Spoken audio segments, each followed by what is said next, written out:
opportunity to greet the leadership of the EFF and officials led by the Commander-in-Chief and President, the CCT, the provincial leaders who are here, the regional leaders who are here, the branch leaders, the delegates, and the leaders of the EFF Students Command.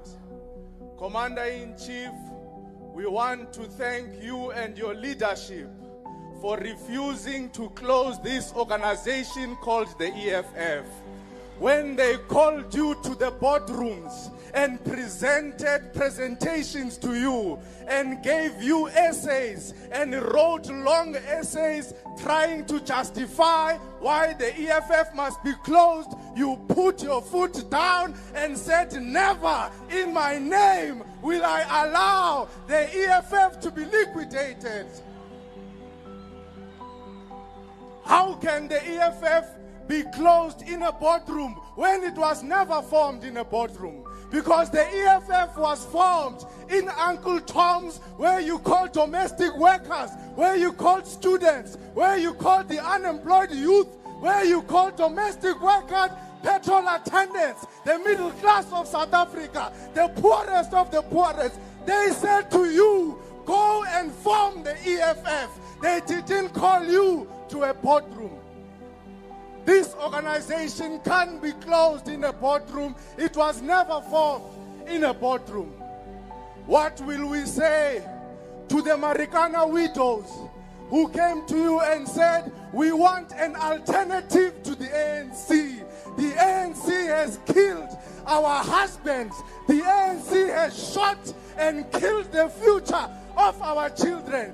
Come and be an alternative to the ANC. The Marikana Widows President did not ask you to form the EFF so that you can save the ANC.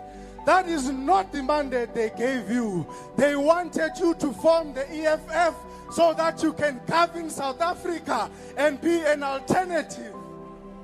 What will we say to the fees must fall generation? When the police were shooting them, the EFF brought lawyers. When the police were kicking them out of institutions of higher learning, it was the EFF that stood with them. What will we say to them if we must liquidate this organization? What will we say to the workers who were insourced by the EFF Students Command?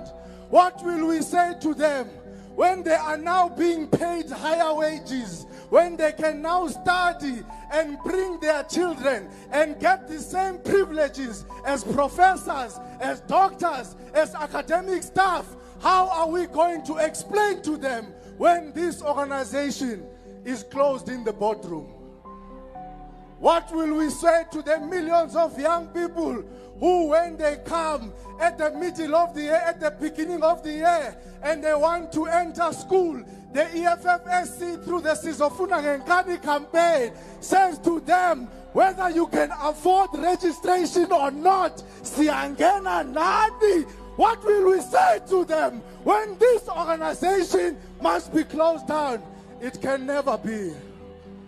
It can never be, Comrade President.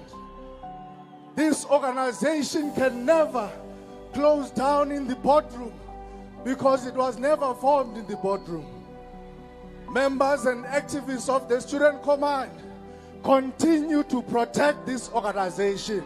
You have never been part of any other organization. You don't have any yellow blood in your skin. You don't have green blood. You don't have blue blood. Your virginity in politics was broken by the EFF. Defend the EFF. Fight for the EFF. Never lose hope. Amanda! Fight for the unemployed youth. Fight for the students who want free education. Amanda! Long live the EFF Students Command. Long live!